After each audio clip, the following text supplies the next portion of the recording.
project, we installed shutters on the entire front of the house, and we changed 2 posts that underneath the balcony. All the shutters are not brand new shutters that used to be here, but the homeowner asked us to remove them, spray them, and install them back with a metal screw that will go into the bricks. They used to use the plastic screw that was holding the shutters, but many of the shutters fell through the last storm 3 months ago. I think 10 of the shutters were on the floor when we arrived here, so we reinforced everything. Now, in order to do this project, because we sprayed them and painted them, we didn't want to paint the bricks, so we needed to remove them. Everything was removed.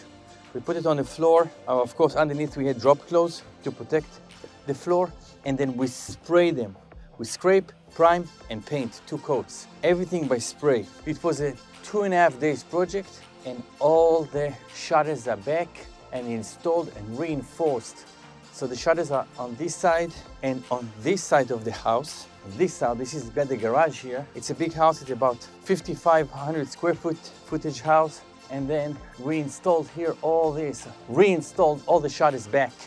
And as you see, the 2 posts underneath the balcony, brand new, beautiful installation. The clients loves it. Our clients, for at least in the last probably 10 years, we did for them some interior projects, we did some bathroom renovation, we did trim installation, painting, drywall, basement repair. So yeah, we had here a few teams. We had the tile team, the sheetrock team, the walls installation team, carpenters we had here.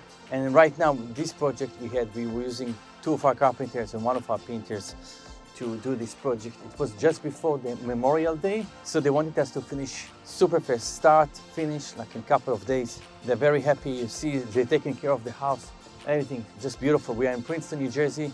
Beautiful houses, beautiful neighborhood here. Yeah, we have many projects here.